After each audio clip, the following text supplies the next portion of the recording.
Could you give us some idea about SAVE and how is value engineering gets benefit to the companies?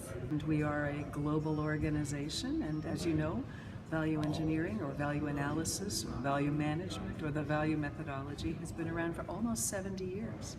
And we in the United States perform the value methodology in the public sector for federal, municipal, and state governments, and for private corporations. We are all over the place. And as you know, value analysis can be performed on projects and products and processes. It's just a wonderful product. It's a wonderful tool for project managers.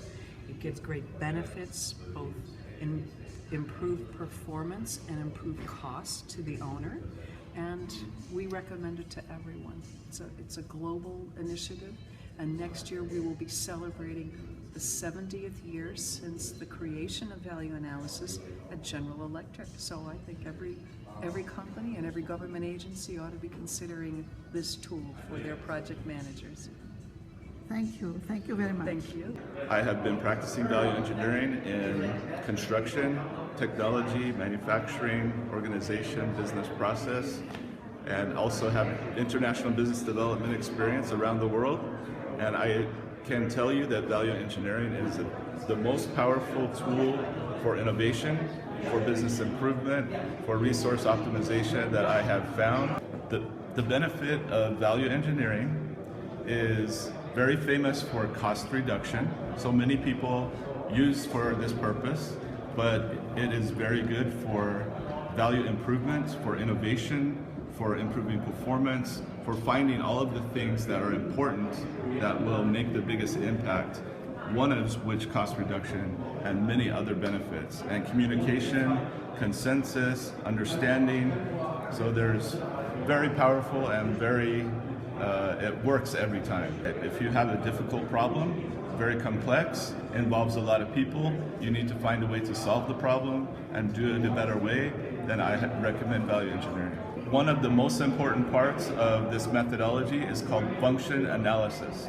This is the one thing that makes it very different from anything else. You may hear people say, I'm doing value engineering, but not function. If this is the case, then it's not really value engineering or value management. You must use function. So that's the most important thing. Once you identify the function, we also have a technique called FAST, Function Analysis System Technique. This is a relationship between the functions. It's a way to model and understand the relationships of one function to another function and the dependencies, and this helps us in our understanding, our communication, and our ability to innovate and do it better next time.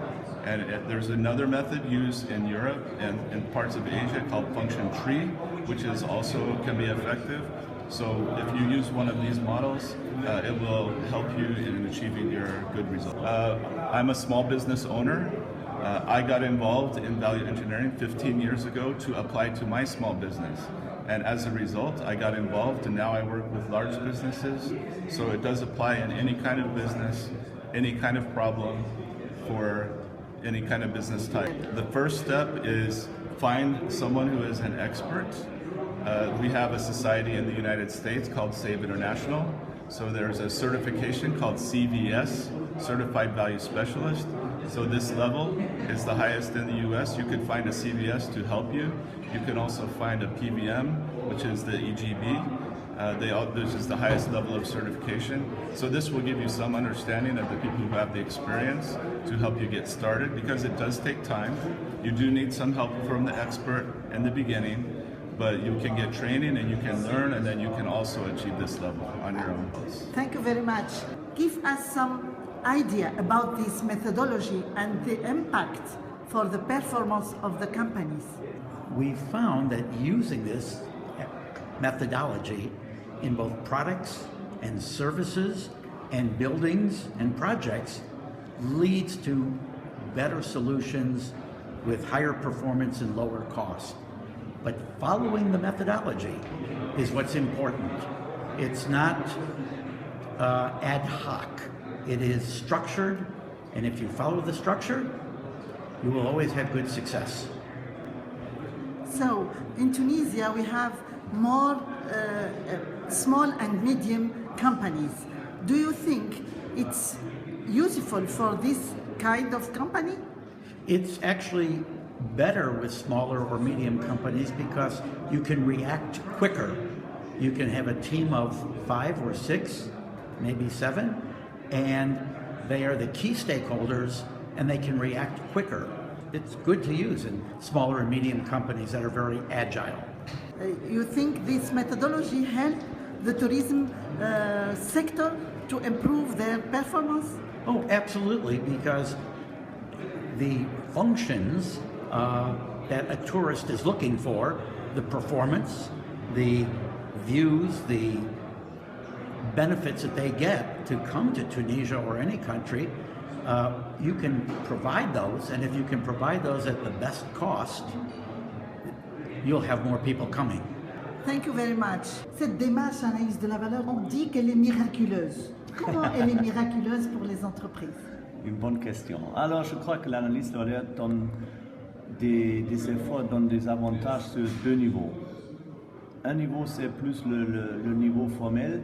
C'est qu'on peut dire, on peut arriver à une étape meilleure. Alors, soit l'optimisation des produits, soit la réduction des coûts, quelque chose comme ça. Mais il y a un autre niveau et des autres avantages. C'est qu'on peut supporter le travail en commun, alors le teamwork, qu'on peut supporter la communication avec les personnes, qu'on peut échanger les idées, qu'on peut prendre une autre position pour regarder la situation et tout ça. Et ça, je crois, c'est aussi une des clés du succès de cette méthode. Alors, est-ce qu'elle est applicable à tous les domaines? Oui, c'est vraiment universel. Quand vous entrez dans une entreprise, vous commencez à faire quoi? Former, sensibiliser le top management? Ça dépend. Il y a beaucoup de personnes qui connaissent très bien la méthode. Alors, ils ont un problème, ils ont une tâche à faire. Ils demandent, je voudrais bien faire une analyse de la valeur. Mais il y a aussi d'autres cas où il faut savoir d'abord qu'est-ce que c'est. Et dans ce cas-là, on pourrait commencer avec une petite formation du management où on fait déjà le training. Il y a ce système certifié en Europe pour devenir Valuemanager. Et il y a aussi un autre système des États-Unis, de SAFE. Et voilà, on pourrait faire ça. Alors il y a plusieurs possibilités pour commencer ça. Merci beaucoup. Merci. Merci à vous. Value management is not a full-time job, yeah? So for smaller companies, you can just say there's one value management moderator, and he can use the methodology of value management in each product development, innovation project, whatever. So the motivation is you have a structured job plan, you know how to follow the procedure, you don't get lost in a project, you can determine the project duration, so that you are in time, in costs, in quality, and you achieve your goals. And that is best success you can have with value management. The return of investment for value management projects is very fast. In which kind of fields and company you use actually the value management approach? You can do that in governmental areas, you can do that in IT, software development, you can use it everywhere. The specific things is that you have an interdisciplinary team, you work together in a team, you have precise goals when you start, so you have like cost reduction goals, you have the function improvement goals, you have a function analysis, you can do it with a fast diagram, you can do it with a function tree, you have a strong orientation on costs. Please give us some words about value analysis and their application in Japan. Okay, Japanese value engineer is enhancing area for many industry. Recently, service industry and the medical industry and any industry enhancing, expanded. So private company and management. changing methodology. So we can give a world family of value engineers. So our techniques and experience and knowledge. Thank you very much. Thank you. In this conference, I try to speak about the human part of it. That what is important, why human is important in value engineering. Because I feel that this human is the DNA of value engineering. So if you want to get the maximum benefit from this initiative, the value methodology, you have to build a team with a correct human beings. What I generally tell, a value-added person can create a value-added product. Value analysis and value engineering is most important for all industries. It's IT or non-IT, doesn't matter. It is applicable for all the industries across the globe. In India, I'm working in a company called Mahindra and Mahindra. They are manufacturing passenger cars and also the commercial vehicles. They are into tractor divisions. In all the sectors, we are doing value analysis, value engineering. How you evaluate the impact of the study value and engineering in the project? Yeah. The main objective of this value engineering is to reduce the costs. Not only that, by reducing the cost, you are giving the product to the customer as per their expectation. As at the end of the day, the customer, they want a product with lesser cost without compromising on any quality, performance and reliability. How many people in the company? 3,000. 3,000? Yeah. And how many people know or trained in value analysis? Almost 300 people are trained in value engineering.